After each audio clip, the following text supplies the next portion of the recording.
Hi, everyone. Hello, hello. Oh, my goodness. I feel like a drowned rat. Been walking the dogs. Polly wants a samosa or something, so she's probably going to be barking. We have some guests tonight who are going to be red lentil soup, fantastic. Hello, everyone. Hello, Jeff and Sue. Hello, Jeff from Rome. Thank you for tuning in again. Have you got some Pinot Gris? I'm not expecting it to be Moorooduc Estate, but you should be able to find some Pinot Gris in Rome for tonight. Hello, Kay. Hello, Craig et al. Hello, Peter and Karen. Yum. That sounds delicious, Kay. Cotty and John, how are you? Hello, Paul and Roz. Go away, Polly. No. Rob and Deb, hello, hi. Well, can you see Polly's tail wagging? She thinks she's going to get some snacks. Paul, say hi. There we go. You can at least say hi if you're going to bark all tasting. So I have snacks, which is driving Miss Polly crazy. Here we go. Get the hair behind the ears. I've got some poppadoms that Polly thinks are the best thing in the world. So it's Sep mushroom chips, which she also thought were pretty good.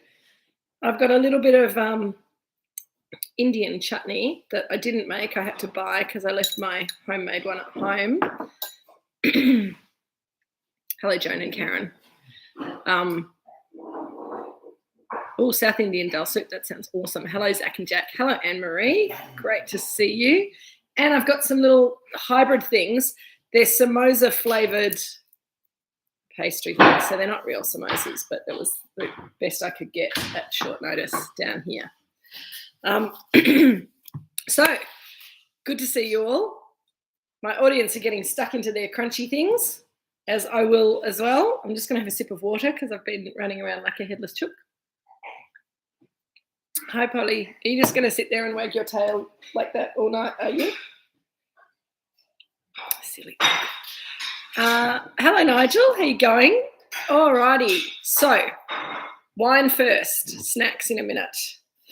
Prawn masala sounds awesome, Kay. Couldn't do the veggie thing, right?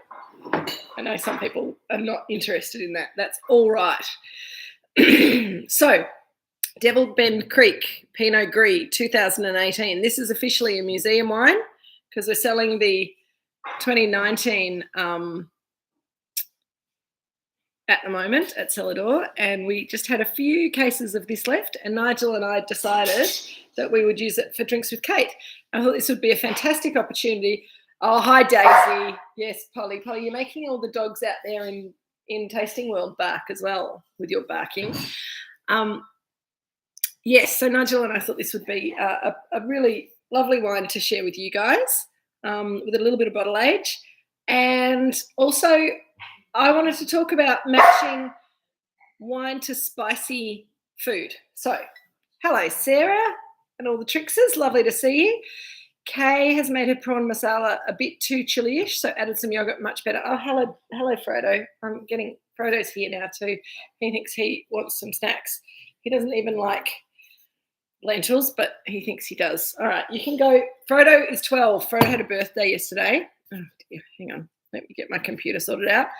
Frodo had a birthday yesterday, and so now he thinks he gets birthday cake every day because he got cake yesterday. Devil Bend Creek Pinot Gris. Let's get this in the glass. All right. That's the noise we like to hear. Nice big crack. And in the glass. So it shouldn't be too spicy. These are hot, but they came out of the oven about 10 minutes ago. So no mouth burning. Hello, Andrew and Shell. How are you going? Oh, good. I'm so glad you made the red lentil soup. It's so simple and it's so delicious. And the tamari or soy sauce at the end is absolutely essential. It gives it all the flavour that it needs. So, where's my wine? Here it is. I'm a bit scattered today. Cheers, everyone. Yes. So before I start talking about matching this with food, let's talk about the wine itself. It's beautiful golden colour. It's from the beautiful vintage of 2018. And I think that was the first year that we made this. The wine smells like ripe trolley lollies. Yes, it does a little bit, Shell. It's really interesting. So nice ripe vintage. It smells like pears, but there is a bit of a pear kind of fruit tube or something like that.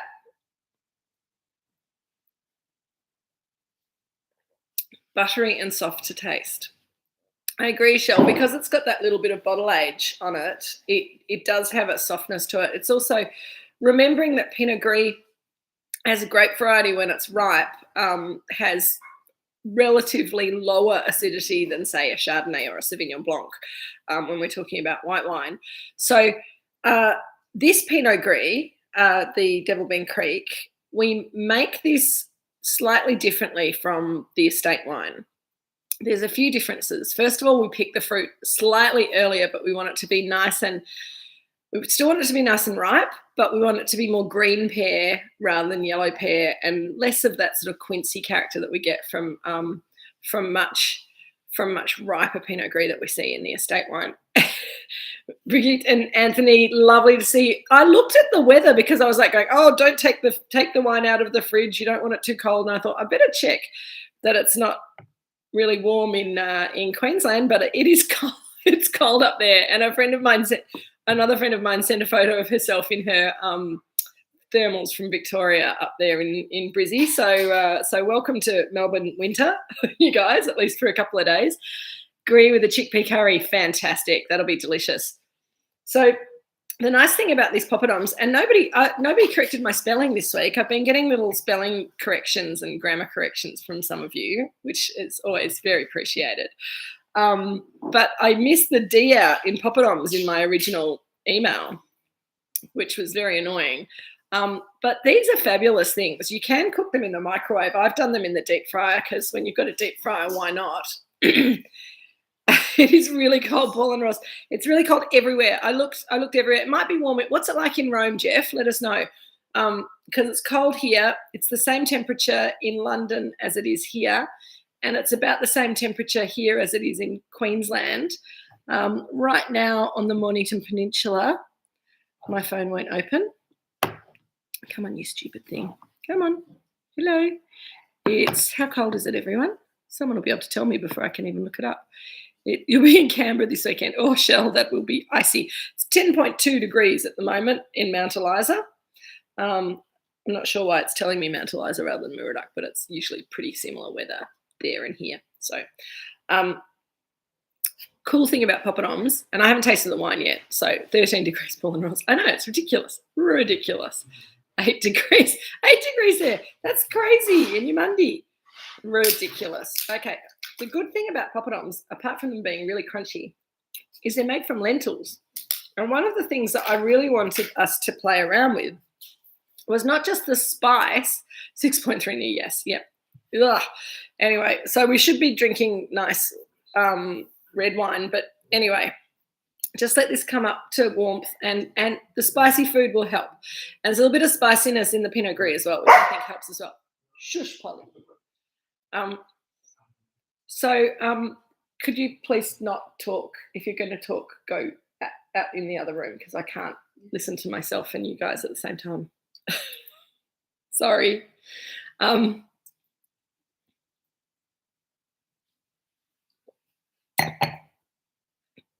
I've completely lost my train of thought. Pinot Gris is a grape variety that works really well, I think, with vegetarian food and spicy food, which is why I set you the challenge to not only go with Indian spices, but also to go with vegetarian. And what I was saying about the poppadoms is they're made from lentil flour. So that lovely earthiness of lentils that I know some people hate lentils and some people have been traumatized by bad lentil cooking in the past. But lentils are awesome because they've got this gorgeous little bit of earthiness, but they've also got a tiny bit of sort of green spiciness to them as well. So when you fry them up and make them into crunchy things, you can taste that as well. Yes, I think Polly's setting all the dogs off. The other thing that's nice with this wine, as well as spicy food, is salty food. So why is that so? Well, I'll let you in on a little secret. This wine has a tiny little bit of residual sugar in it. Not very much. It's around about the threshold of most people being able to taste residual sugar. There you go, Polly. Now go away and leave me alone. That never works. Now I've given her one. She'll want 54.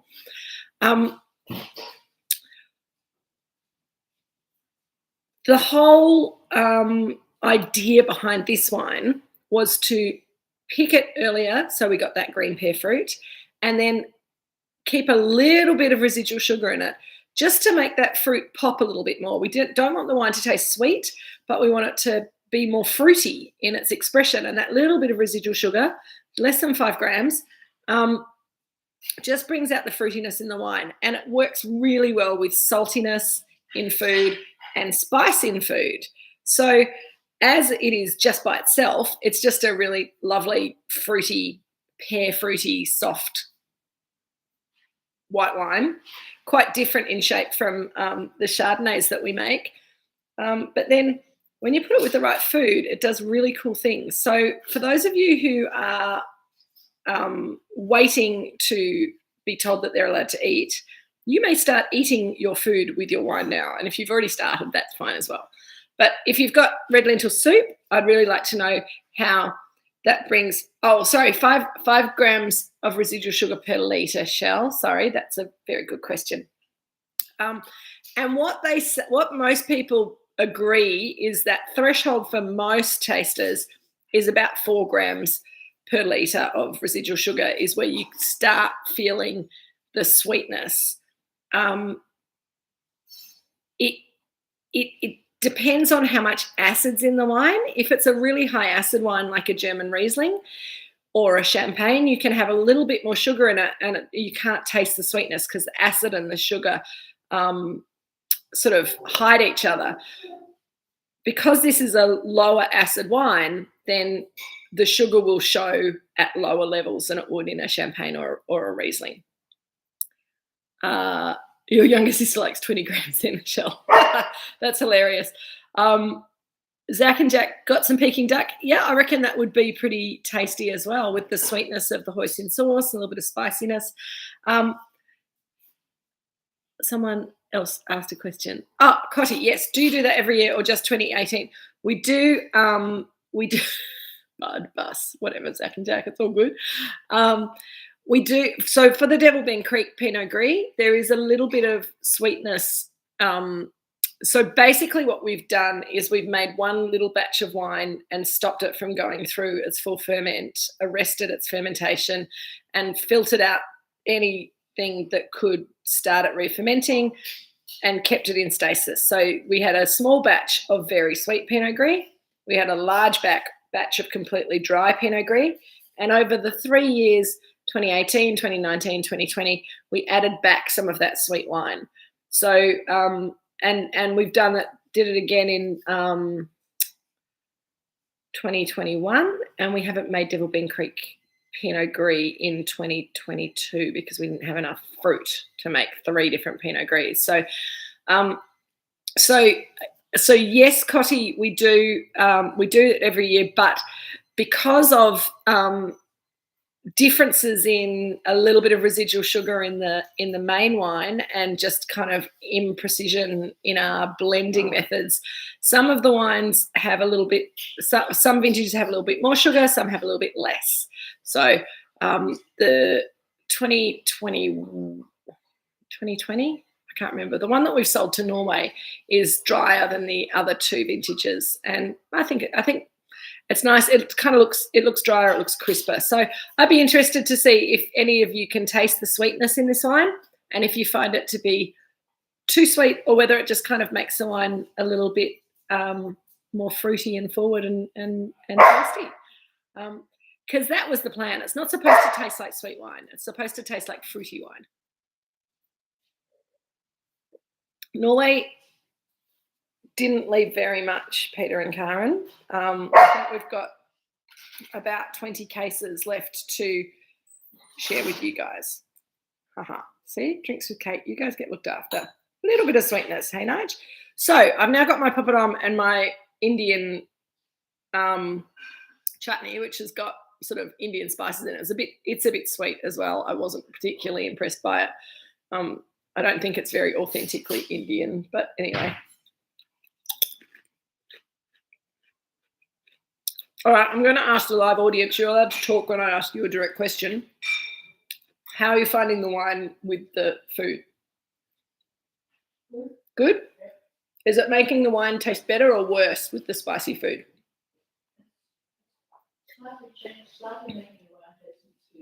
Yeah. So Sue's saying that the spiciness is making the wine taste a little bit sweeter. I think that the spice and the spice, if this wine didn't have that little bit of residual sugar, the spice would actually make it taste more vinegary, more sour. So I think it's really interesting how it does that. Peter and Karen's first reaction was fruity. Kate, difference between fruity and sweet does get confusing, absolutely. And at this level of residual sugar, you'd still, in a WSET tasting, call it dry. The soup's accentuated the fruit and sweetness, made too Craig hot, not human hot. Whoops. Too spicy, Craig? Are you not a spicy person, or is it just hot? John asks, does this have more residual sugar than a Pinot Grigio style? So, okay. Are we talking, when you ask this question, about Australian wine that's labelled as Pinot Grigio or Italian wine that's labelled as Pinot Grigio? Because they're two very different things. Italian wine that's labelled as Pinot Grigio almost never has sweetness to it. Italians don't like sugar in their wine. They like their wine to be dry. And a lot of cheap Pinot Grigio from Italy is quite low in flavour and high in acid because they pick it really early and they overcrop the fruit. This is kind of your cheap co-op Pinot Grigio. You can get very high quality Italian Pinot Grigio, as we tried in the last year, whenever it was that we did. Oh, Craig, you had to add some yogurt to cool it down. Thank you, Jill. Jill's brought me some garlic naan. Thank you. Sue brought the garlic naan. So now I've got a veritable feast in front of me. Garlic naan. I've got my samosas. Have you guys tried the samosas yet? Are they any good? Yeah, they're good. Excellent. Craig, yogurt fixes everything. Hot spice, spicy spice, hot temperature. The wine's playing off the tamari in the soup really nicely. Good shell. I had a feeling that the red lentil soup would be a real hit with this wine. And it's funny because that red lentil soup is quite hard to match to wine. It doesn't work with Pinot Noir, I don't think. And it really doesn't work with Chardonnay, but it's lovely with this sort of softer, fruitier style of white wine. Brings out the flavours of the tamari and the earthiness of the lentils and the sort of the acidity of the tomato. It's a really nice match. And Anthony's also saying that it brings out the spiciness of the food, and it should, absolutely. The sweetness and the lower acid, though, will mean that the spice is not too spicy. And this is the trick with matching wine with spicy food. You need to have, whether it's a red wine or a white wine, it needs to be quite fruity.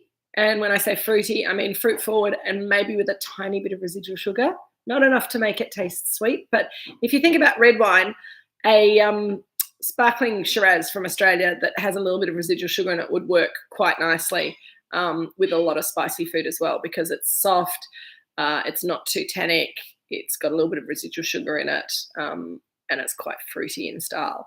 In the same way, this white wine is fruity in style with a little bit of residual sugar. It's got soft acid, and it's not fighting with the spices in the food.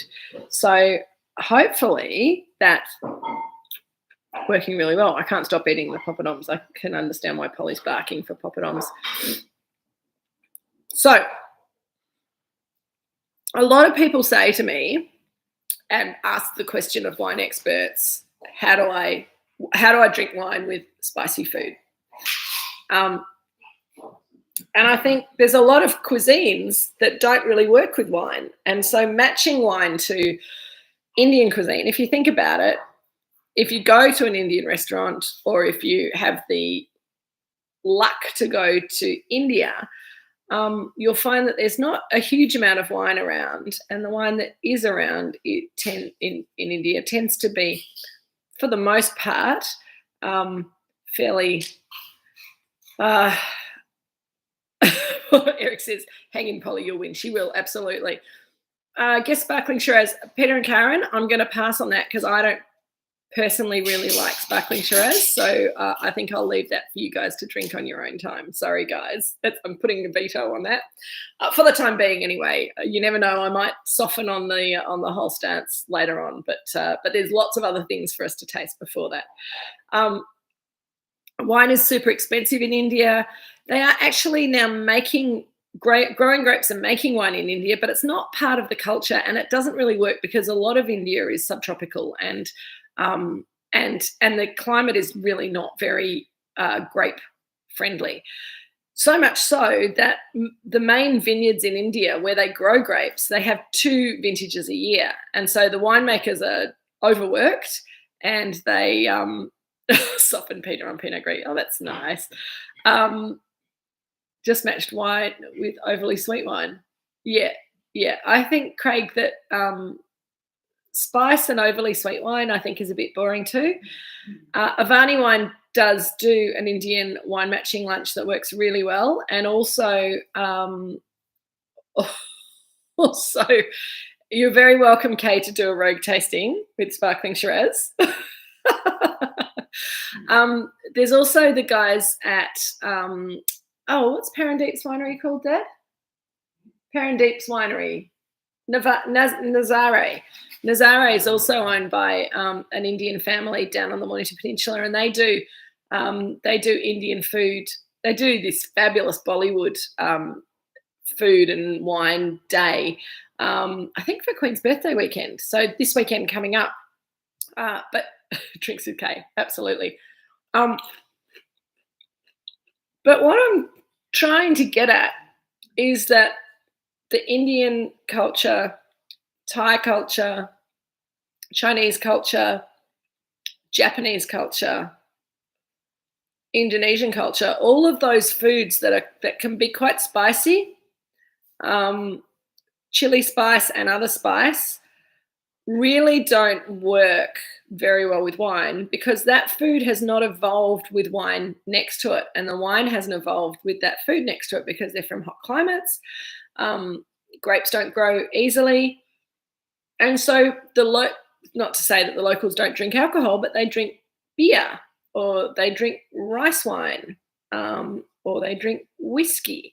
Those are the sort of the alcoholic beverages that tend to go better with really spicy food. But as those cultures have kind of got interested in wine, and most cultures these days are interested in wine to a greater or lesser extent, there's been a lot of work done by Indian somms, as Craig mentioned, Japanese somms, Thai somms, to match different wines to their food and to try and make it work. One of the things that I hear again and again from Europeans and Australians, Anglos, is that Gewürztraminer is great with spicy food. And you mention that to anyone who lives in Singapore or Hong Kong or China or Thailand or India who knows anything about wine, and they laugh at you and they say, no, Gewürztraminer is awful with spicy food because it's too floral. They would much rather drink a Pinot Gris or a Pinot Blanc or a Viognier, or champagne is often very well enjoyed, which is weird because it's high acid, but it's also got quite a bit of residual sugar in it, so that kind of softens that acid. But also weirdly, weirdly, I'll do the weirdly first. Weirdly, in white wine, Muscadet from the Loire Valley is very popular in a lot of those cultures. I think because it's quite low flavour, even though it's got relatively high acidity, it's quite low flavour. So it's kind of like a squeeze of lemon juice on food. And there's a lot of Asian food that likes a little bit of lemon juice in it. But also, as far as red wines are concerned, I bet you can't guess what grape variety goes best with spicy food as far as red wine is concerned. Of course, it's Pinot Noir. Pinot Noir tends to have slightly softer tannins than a lot of other red wines. It's got a sweet fruitedness, particularly Pinot Noir from the New World, from Australia. Yeah, good on you, Craig. It's a fantastic wine for spice. Other grape varieties that work well with spicy food are Gamay. So think Beaujolais, another light red wine style. Zach and Jack. See, everyone's just, I know you typed it before I said it. I should say it less quickly. Some Merlots work reasonably well with spicy food if they're kind of light, soft Merlots. Zinfandel from America can work sometimes well with spicy food. But apart from that, the bigger and heavier, the Moscato is fabulous with Thai food, absolutely, Kay. Sort of low alcohol, sweet, fizzy, works very nicely. And to be honest with you, if I'm having really spicy Thai food, I'd much rather have a beer than try and make a glass of wine work with it. But I do think that on this occasion, with the level of spice that we're eating here at Moorooduc tonight, at least, the wine works really, really well. I haven't dared to try and stick one of these things in my gob because I won't be able to speak. So I'll try that later on. But hopefully, how are they going with the wine? Good, these ones? Yeah. I have a bit of garlic naan. The garlic in the garlic naan probably will make the wine taste very different compared to the other flavours. What do you think, Jill? Jill's very good at matching food and wine.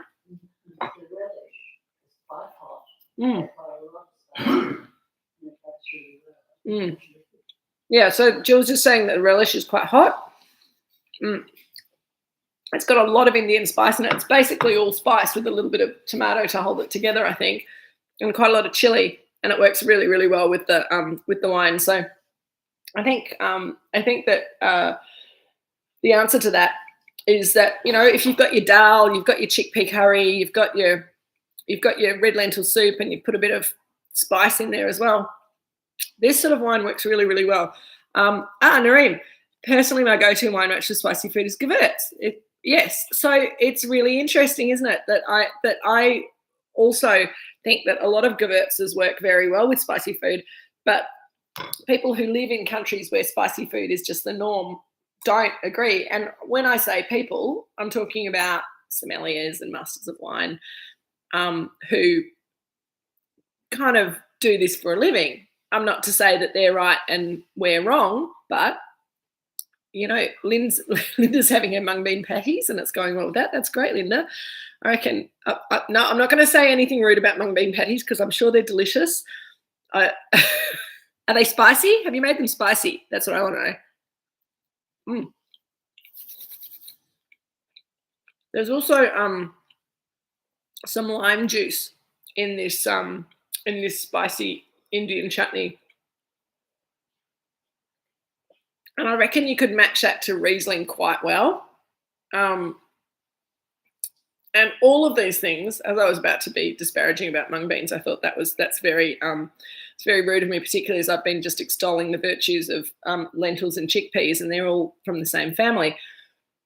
These pulses carry spice and flavour so well, and this is why. And they've got full of protein. They're really good for you. For those of us who try to live a semi-vegetarian lifestyle or a fully vegetarian lifestyle, they're really important because they give you a lot of the nutrition that you don't get if you're not eating meat. But they can also be delicious. They don't have to be boring. Okay, lime in your dish as well from your lime tree, whose name is Mojito, by the way. Yeah, I think this wine is working really nicely with those limey flavours, those citrusy flavours as well, even though it's not a particularly citrusy wine.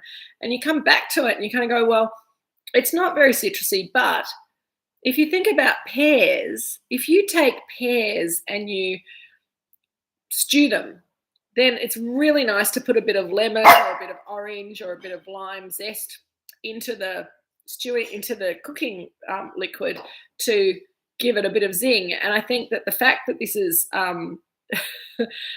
the fact that this wine is sort of medium acidity, a little bit of extra acid from the citrus fruit in the food actually helps to sort of bring out more of the tanginess of the wine, which I think is really fun.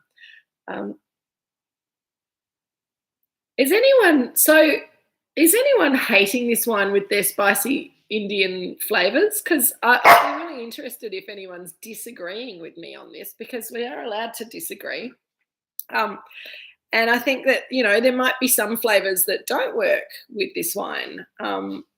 I think one of the things that I said in my email was probably not red protein. I don't think this wine would be very good with beef or pork, or I might be all right with pork, some sort of pork dishes, but beef or lamb I don't think would work with this, but that's probably often the case for white wine versus red wine. I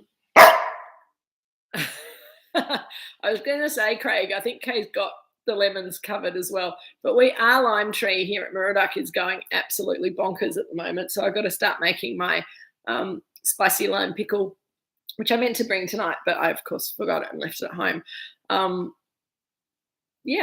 So I think taking this wine and just really kind of challenging it with some slightly more extreme flavours that some of our more classic French style wines that we're making, Mornington Peninsula wines that we're making. My yuzu tree is still alive, Peter and Karen.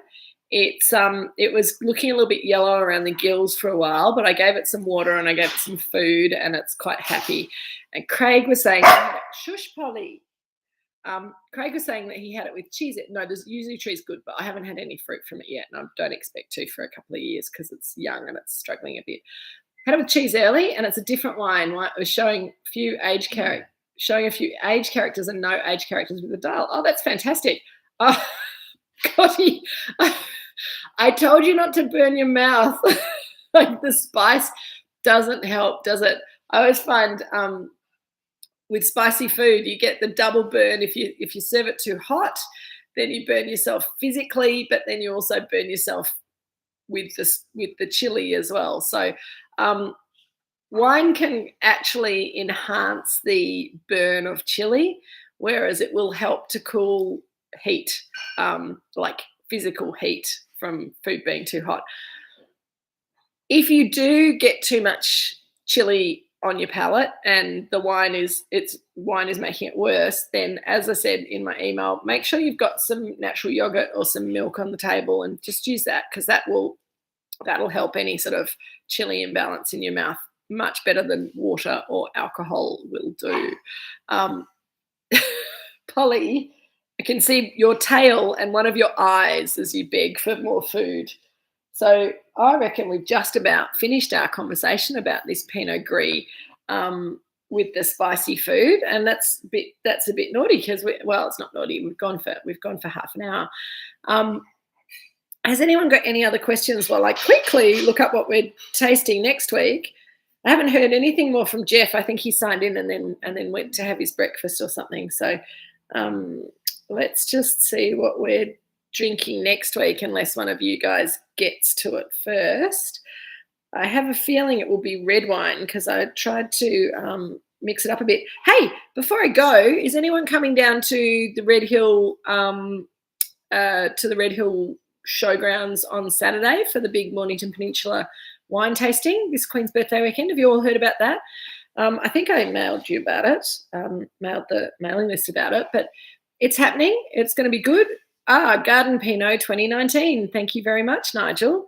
That is correct. If you haven't bought a ticket and you want to come still, there are still tickets available.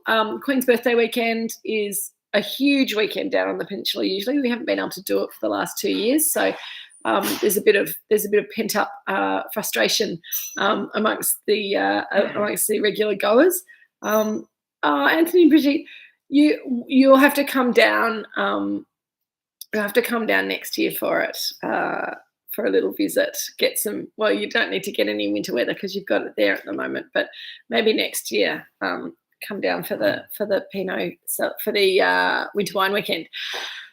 In the meantime, yes, Nigel has said come and see him in Cellar Door, and Traditionally on Saturday, Celador's relatively quiet because most of the people who are down on the peninsula for wine are at Red Hill.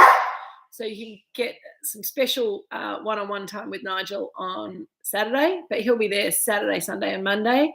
I'll be in and out. We've got mushroom tours on Sunday. I'll be seeing Cotty and John then, which will be great.